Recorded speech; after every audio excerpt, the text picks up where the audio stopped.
दोस्तों छत्तीसगढ़ रोजगार पंजीयन 2024 में आप कैसे कर पाएंगे, कंप्लीट जानकारी आज की इस वीडियो में हम आपको देने वाले हैं।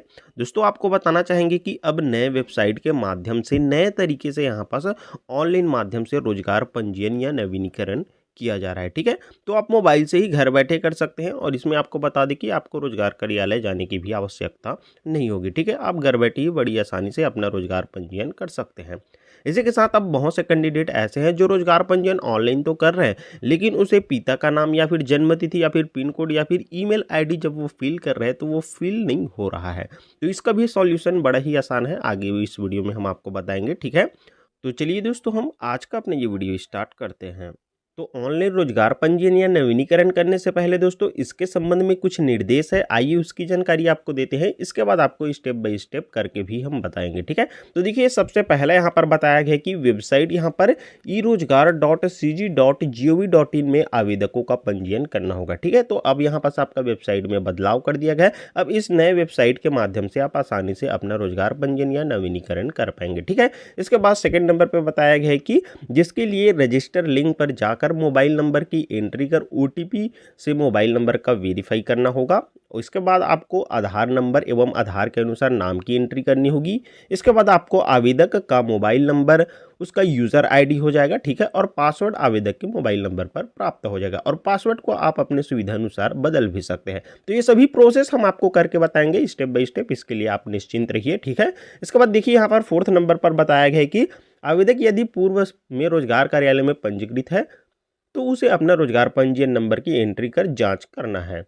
यदि आवेदक पूर्व में पंजीकृत नहीं है तो पोर्टल पर नया पंजीयन के रूप में समस्त जानकारी को प्रविष्ट करनी होगी। तो यही बताया गया है कि अगर आप इसमें पंजीकृत नहीं है, रोजगार कार्यालय में पहले से यहाँ पर पंजीयन नहीं कराया है तो आपको नया पंजीयन करना होगा। ठीक है, इसी के साथ यहाँ पर यह भी बताया गया है कि आवेदक अपना X10 पहचान पत्र ऑनलाइन प्रिंट कर सकता है। तो प्रिंट निकाल कर भी हम आपको बताएंगे या फिर PDF में सेव करने की जानकारी भी हम आपको देंगे। ठीक है, इसके लिए भी आप एकदम निश्चिंत रहिए। इसी के साथ दोस्तों यहाँ पर नोट पर जानकारी दी गई है जो काफी इंपॉर्टेंट है। यहाँ पर बताया गया है कि आवेदक यदि स्वयं अपने अभिलेखों का ऑनलाइन पंजीयन करता है तो उसके X10 पर अधिकारी के हस्ताक्षर की आवश्यकता नहीं है। मतलब कि यहाँ पर आप ऑनलाइन माध्यम से रोजगार पंजीयन करते हैं तो पहले आपको हस्ताक्षर के लिए यहाँ पर अधिकारी के सिग्नेचर के लिए जाना पड़ता था, लेकिन अब आपको उसके लिए जाना नहीं पड़ेगा। ठीक है, तो ये काफ़ी अच्छा लगा मेरे को। इसी के साथ यहाँ पर यह भी बताया गया है कि यदि आवेदक अपने अभिलेखों का पंजीयन जिला रोजगार एवं स्वरोजगार केंद्र में उपस्थित होकर करवाता है तो आवेदक को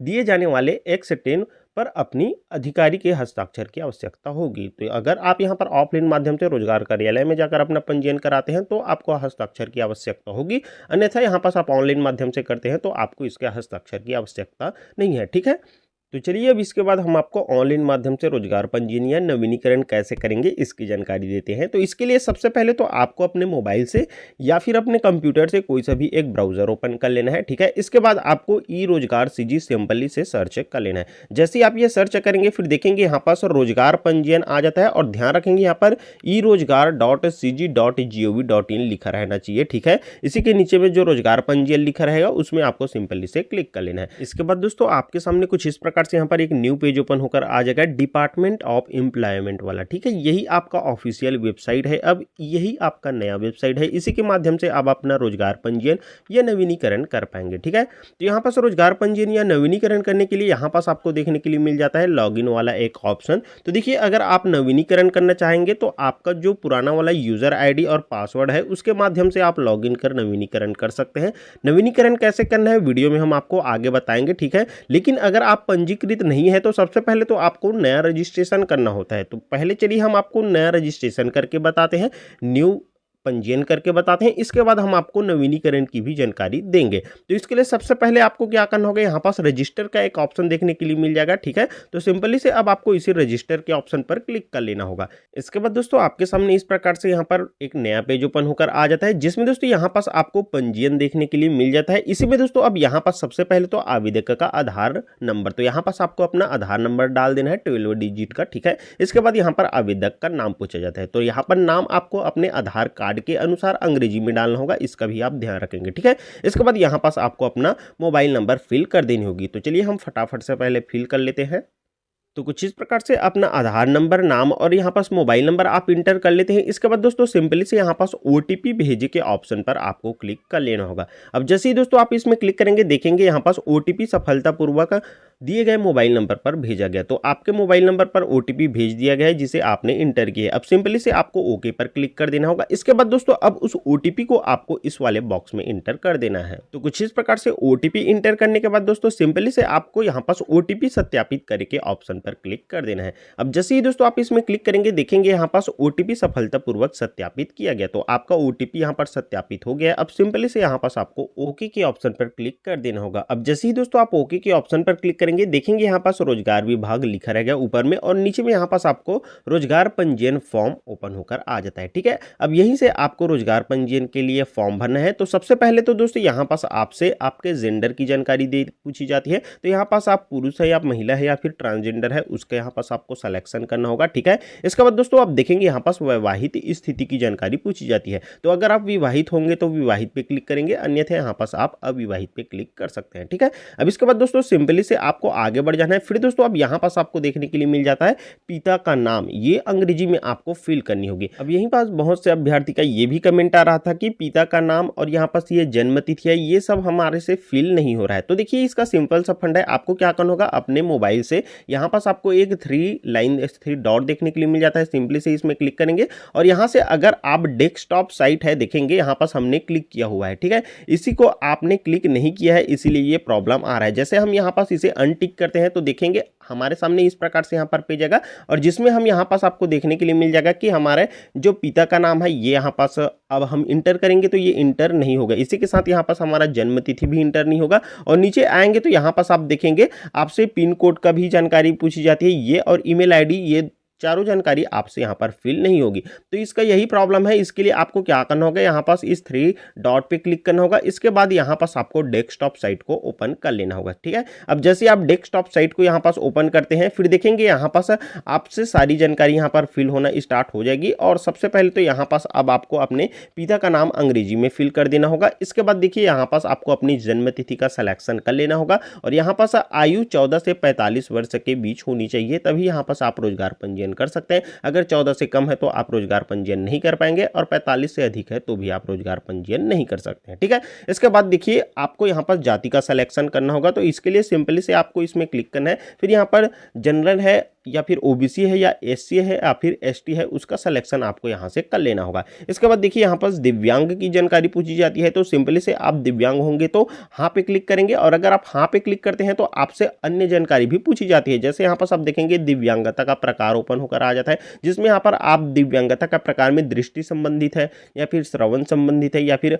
अस्थि संबंधित है। तो इस प्रकार से इसका सिलेक्शन आपको करना होगा और अगर आप दिव्यांग नहीं है तो नहीं पर क्लिक करते हैं तो आपसे ये सारी जानकारी यहाँ पर नहीं पूछी जाती है। ठीक है, अब इसके बाद देखिए यहाँ पास आप नीचे आएंगे तो आपसे उच्चतम योग्यता पूछी जाती है। तो अभी तक आपने जितनी भी पढ़ाई की है उसमें सबसे ज़्यादा क्वालिफिकेशन कौन है, सबसे ज़्यादा उच्चतम योग्यता आपकी कौन सी है, उसका सिलेक्शन आपको करना होगा। यहाँ पर बीए, बीकॉम, बीएससी, यहाँ पर 10th 12th सबकी जानकारी आपको देखने के लिए मिल जाएगी और सभी कोर्सेज की जानकारी यहाँ पास ओपन होकर आ जाती है। तो यहाँ से आपको क्या करना होगा, आपकी जो भी उच्चतम योग्यता है उसका सिलेक्शन आपको यहाँ से कर लेनी होगी। तो यहाँ से आप अच्छे से फाइंड कर लेंगे, उसके बाद अपनी उच्चतम योग्यता का सिलेक्शन करेंगे। इसके बाद जैसे आप यहाँ पास अपनी उच्चतम योग्यता का सिलेक्शन करते हैं, हाईएस्ट क्वालिफिकेशन का, फिर वो विषय की जानकारी पूछी जाती है। आपका कौन से विषय में ये उच्चतम योग्यता है, हाईएस्ट क्वालिफिकेशन, वो उसकी जानकारी। जैसे यहाँ पास हमने एमएससी सिलेक्ट की है तो एमएससी आपका कौन से सब्जेक्ट में हुआ है उसकी जानकारी पूछी जा रही है। तो यहाँ से सारे सब्जेक्ट ओपन होकर आ जाते हैं। तो आपको सब्जेक्ट का देख लेना है,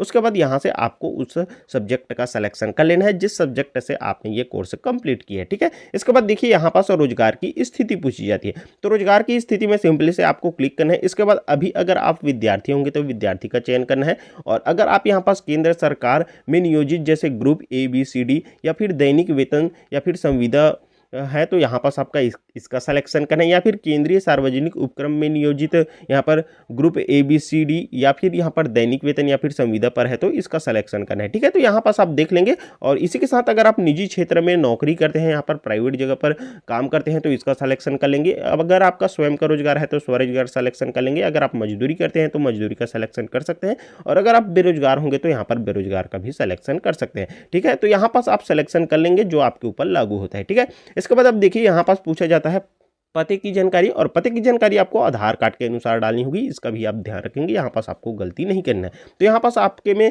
राज्य सिलेक्शन होकर आ जाता है, इसमें आपको कुछ नहीं करना है। लेकिन अगर आप सिलेक्ट होकर नहीं आता है तो आपको यहाँ से छत्तीसगढ़ सेलेक्ट कर लेना होगा। इसके बाद दोस्तों यहाँ से आपको जिले का सिलेक्शन कर लेना होगा। जिस जिले में भी आप आते हैं उस जिले को यहाँ से आपको अच्छे से फाइंड कर लेनी होगी, फिर जिले का सिलेक्शन कर लेना होगा। इसके बाद यहाँ पास ग्रामीण है या फिर शहरी है उसकी जानकारी पूछी जाती है तो उसका सिलेक्शन आपको कर लेना है। जैसे यहाँ पास आप ग्रामीण या फिर शहरी सिलेक्शन करते हैं। इसके बाद यहाँ पास आपसे ब्लॉक की जानकारी पूछी जाती है, तो आप किस ब्लॉक से आते हैं उस ब्लॉक का आपको सिलेक्शन करना है। इसके बाद दोस्तों यहाँ से आपसे ग्राम पंचायत की जानकारी पूछी जाती है, तो यहाँ पास आप जिस भी ग्राम पंचायत से आते हैं उस ग्राम पंचायत का आपको सिलेक्शन करना होगा। इसके बाद दोस्तों यहाँ से आपके ग्राम की भी जानकारी पूछी जाती है, तो यहां से आपको अपना ग्राम का सिलेक्शन कर लेना होगा। ठीक है, अब इसके बाद दोस्तों यहां से आप आगे बढ़ेंगे तो देखेंगे आपसे पूर्ण पता की जानकारी मांगी जाती है। तो पूर्ण पता में क्या करना है, आपको अपने विलेज का नेम, पोस्ट का नेम और अपने तहसील का नेम, तो ये सारा चीज आपको फिल कर देनी होगी। इसके बाद यहाँ पास आप अपने एरिया का जो भी पिन कोड है उसका यहाँ पर इंटर कर देंगे। इसके बाद यहाँ से आपको अपनी ईमेल आईडी की जानकारी दे देनी होगी। ठीक है, इसके बाद देखिए यहाँ से कृपया प्रोफाइल के लिए फोटो अपडेट करें, तो यहाँ से आपको अपना एक फोटो अपडेट करना होगा, फोटो अपलोड करना होगा। तो फोटो का साइज भी आप ध्यान रखेंगे 10 से 100 KB के बीच में होना चाहिए, तभी ये अपलोड होगा। ठीक है, और JPG में होना चाहिए तभी ये अपलोड होगा, इसका भी आप ध्यान रखेंगे। तो अपलोड करने के लिए आपको क्या करना होगा, यहाँ पर चूज फाइल के ऑप्शन पर क्लिक करना होगा। इसके बाद आपने जिस भी फोल्डर में अपना फोटो रखे उस फोल्डर में आपको चले जाना होगा, यहाँ से फोटो का सिलेक्शन कर लेना होगा। अब जैसे ही दोस्तों आप फोटो का सिलेक्शन करते हैं देखेंगे कुछ इस प्रकार से यहाँ पास आ जाता है, मतलब कि यहाँ पास आपका फोटो अपलोड हो गई है। ठीक है, अब इसके बाद आपको यहाँ पास घोषणा पत्र देखने के लिए मिल जाता है, तो इसमें आपको सिंपली से नीचे आ जाना है, फिर यहाँ पास घोषणा पत्र को आपको रीड कर लेना है। तो नोट में बताई गई कि आवेदक के दस्तावेजों को सत्यापन नियोक्ता द्वारा नियुक्ति के दौरान किया जाएगा। दस्तावेजों की जिम्मेदारी रोजगार विभाग की नहीं होगी। तो यहाँ पास आपको अपनी दस्तावेज की सही जानकारी देनी है। ठीक है, यहाँ पास स्पष्ट रूप से कहा गया है कि ये रोजगार विभाग की यहाँ पर जिम्मेदारी नहीं है। ठीक है, इसी के साथ यहाँ पर यह भी बताया गया है कि मैं घोषणा करता हूँ या फिर करती हूँ कि मेरे द्वारा प्रविष्ट की गई समस्त जानकारी सही है तथा मुझे संज्ञान है कि मेरे द्वारा प्रदान की गई कोई भी जानकारी गलत पाई जाती है तो मेरा पंजीयन निरस्त किया जा सकता है। तो इस प्रकार से यहाँ पास इस घोषणा को यहाँ पास आपको टिक सहमति देनी होगी। ठीक है, इसके बाद अब देखिए यहाँ पास आपके सामने सुरक्षित करे का एक ऑप्शन ओपन होकर आ जाता है। तो सिंपली से अब आपको यहाँ पर सुरक्षित करे के ऑप्शन पर क्लिक कर देना होगा। लेकिन आपको सुरक्षित करे के ऑप्शन पर क्लिक करने से पहले आपने जितनी भी डिटेल्स यहाँ पर फिल की है उन सभी डिटेल्स का अच्छे से चेक कर लेना होगा। अगर सभी डिटेल्स आपका सही है तभी अब आपको यहाँ पर सिंपली से यहाँ पर सुरक्षित करे के ऑप्शन पर क्लिक कर लेना है। इसके बाद दोस्तों देखेंगे यहाँ पास सक्सेस लिखा हुआ आ जाता है, मतलब कि दोस्तों यहाँ पास अब आपका पंजीयन सफलतापूर्वक हो गया है। देख पाएंगे यहाँ पास पंजीयन फॉर्म सफलतापूर्वक सुरक्षित कर लिया गया है और आपका पंजीयन नंबर भी यहाँ पास आ जाता है। ठीक है, तो इस प्रकार से यहाँ पास आपका पंजीयन हो जाता है। अब दोस्तों आपको अपना पंजीयन फॉर्म को यहाँ पर प्रिंट करने के लिए क्या करना होगा, सिंपली से अब आपको ओके के ऑप्शन पर क्लिक कर लेना है। इसके बाद दोस्तों आपके सामने कुछ इस प्रकार से यहाँ पास एक न्यू पेज ओपन होकर आ जाएगा, जिसमें दोस्तों यहाँ पास एम्प्लॉयमेंट रजिस्ट्रेशन नंबर, यहाँ पास आपका रजिस्ट्रेशन नंबर देखने के लिए मिल जाता है। साथ ही साथ दोस्तों नेक्स्ट टाइम आपको रिन्यूअल कब करना है उसकी भी यहाँ पर डेट देखने के लिए मिल जाती है। ठीक है, अब दोस्तों आपको अपना रोजगार पंजीयन फॉर्म को यहाँ पर प्रिंट करने के लिए क्या करना होगा, तो यहाँ पास आपको टोटल 4 ऑप्शन देखने के लिए मिल जाते हैं, जिसमें यहाँ पर सेकेंड नंबर वाले ऑप्शन रोजगार पंजीयन पत्रक, तो सिंपली से आपको इसमें क्लिक कर लेना होगा। अब जैसे दोस्तों आप इसमें क्लिक करेंगे देखेंगे यहाँ पास इस प्रकार से यहाँ पर एक स्टेन फॉर्म यहाँ पास आपका ओपन होकर आ जाता है। यही दोस्तों यहाँ पास आपका एक्सटेंड पहचान पत्र है और यही यहाँ पास आपका रोजगार पंजीयन की प्रिंट वाला पेज है। ठीक है, तो इसी में दोस्तों यहाँ पास आप देख पाएंगे आपका रोजगार पंजीयन की सारी डिटेल, जैसे यहाँ पर रोजगार कार्यालय का नाम लिखा हुआ आ जाता है, आपका रोजगार पंजीयन क्रमांक, नाम, पिता का नाम, जन्म तिथि, यहाँ पास जेंडर और जाति का नाम, यहाँ पर पंजीयन की तारीख और यहाँ पास आपको आपका फोटो देखने के लिए मिल जाएगा। साथ ही साथ अगला नवीनीकरण कब होना है उसकी भी जानकारी यहाँ पास देखने के लिए मिल जाती है और यहाँ पास आपका हायर एजुकेशन, इसी के साथ यहाँ पर NCO कोड भी आपको देखने के लिए मिल जाता है। इसी में यहाँ पास आपको आप गौर करेंगे यहाँ पर टिप्पणी में यहाँ पर फर्स्ट नंबर पर दिया गया है कि यह रोजगार पंजीयन प्रमाण पत्र कंप्यूटर जनित है, मतलब कि आपने ऑनलाइन किया है। ठीक है, इसे हस्ताक्षर की आवश्यकता नहीं है। तो यहाँ पास पहले आप रोजगार पंजीयन ऑनलाइन कराते थे तो आपको हस्ताक्षर करवाने के लिए रोजगार कार्यालय जाना होता था, लेकिन अब आपको यहाँ पास रोजगार कार्यालय जाने की भी आवश्यकता नहीं है। देख पाएंगे स्पष्ट रूप से लिखा गया है कि यह रोजगार पंजीयन पत्रक कंप्यूटर जनित है, इसमें हस्ताक्षर की आवश्यकता नहीं है। तो ये काफ़ी अच्छी बात है कि अब आप घर बैठे ही ऑनलाइन माध्यम से रोजगार पंजीयन कर सकते हैं और इसमें यहाँ पास आपको